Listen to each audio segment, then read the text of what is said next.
وہ روز دیکھتا ہے ڈوبتے سورج کو فراز، کاش میں بھی کسی شام کا منظر ہوتا۔ پیارے دوستو، یہ حسین منظر پنجاب کی مشہور نہر لوور باری دواب کی ایک شام کا ہے۔ شام کی خاموشی میں پانی کا شور بھی سنیں۔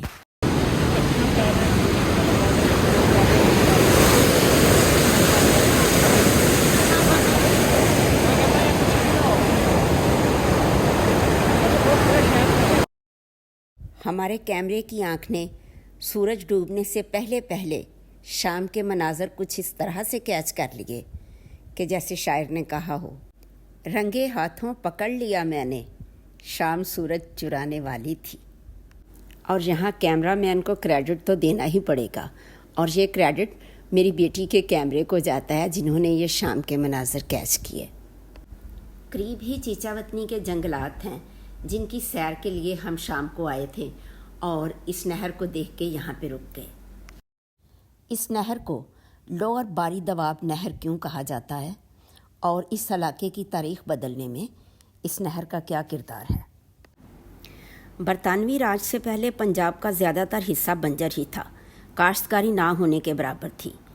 دریاؤں کے ارد گرد تھوڑی بہت کاشتکاری ہو جاتی تھی، تو اس علاقے کو بار کا علاقہ کہا جاتا تھا، یعنی جو بنجر علاقے تھے یا وہاں پہ یا تو بنجر تھے یا جنگلات ہو جاتے تھے قدرتی طور پہ، جیسے گنجی بار، نیلی بار، ساندل بار وغیرہ۔ یہاں کے لوگ اپنے بسر اوقات کے لیے زیادہ تر جانور ہی پالتے تھے۔ آج بھی نیلی بار کی بھینس اپنی دودھ کی پیداوار کے لیے پنجاب بھر میں مشہور ہے۔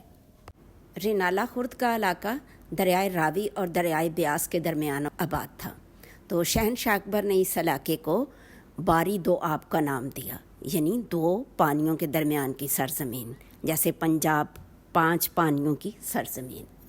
سر گنگا رام نے، جو اس وقت پنجاب کے گورنر تھے اور فلاحی کاموں میں بڑا ان کا نام تھا، انہوں نے گورنمنٹ سے کوئی 50,000 ایکڑ زمین لی ضلع ساہیوال کے ارد گرد کا جو علاقہ تھا، اور وہ بالکل بنجر زمین تھی۔ تو پھر انہوں نے رینالہ خرد سے یہ جو نہر تھی وہاں نکالی اور وہاں سے ذیلی نہریں نکالی گئیں، اور 3 سال کے عرصے میں یہ جو پورا علاقہ تھا لہلہاتے کھیتوں میں تبدیل ہو گیا۔ لوگوں کو روزگار ملنا شروع ہوا اور غربت میں کمی ہونا شروع ہو گئی۔ انگریزوں کا بنایا گیا آب پاشی کا یہ نظام، یہ نہری نظام کسی عجوبے سے کم نہیں تھا۔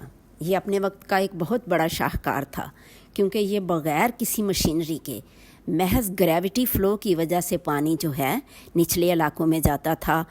اس وقت بھی یہ جو نہری نظام ہے، یہاں سے پانی ضلع اوکاڑا، ضلع ساہیوال، ضلع خانیوال، ضلع پاک پتن، اس علاقے کی ہزاروں ایکڑ زمینوں کو سیراب کر رہا ہے۔ اور یہ علاقے اب کس قدر خوشحال ہیں، کتنا اس میں زرعی انقلاب آیا ہے، ہر کوئی جانتا ہے۔ ذرا نم ہو تو یہ مٹی بہت زرخیز ہے ساکی، ہمالیہ سے چلنے والے دریاؤں کی مٹی اس میدانی علاقے میں آتی ہے اور اپنے ساتھ پورے پنجاب کی زرخیزی اس مٹی میں بچھاتی چلی جاتی ہے۔ یہ نہر کا اوور ہیڈ برج ہے، اور دوسری طرف نہر نسبتاً خاموش ہے۔ یہاں پہ پانی سٹور ہوتا ہے، اور اوور ہیڈ برج کے نیچے مینول گیٹ لگے ہوئے ہیں، تو اس حصے میں پانی سٹور رہتا ہے۔ پھر جتنی پانی کی ضرورت ہوتی ہے اس طرح سے مینول گیٹ کھول دیے جاتے ہیں، اور یہ حصہ اوپر کر دیا جاتا ہے، اور پھر یہاں سے اریگیشن کا سسٹم جو ہے وہ چلتا ہے، جس سے اس علاقے کو پانی دینا ہوتا ہے یہاں سے جاتا ہے۔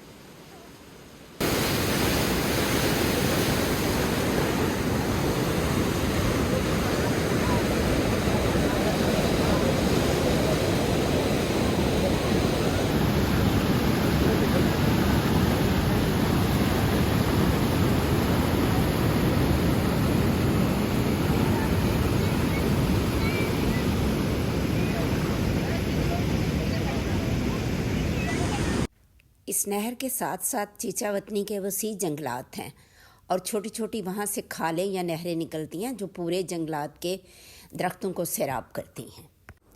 نیکسٹ ویڈیو میں ہم آپ کو ان جنگلات کی سیر بھی کروائیں گے۔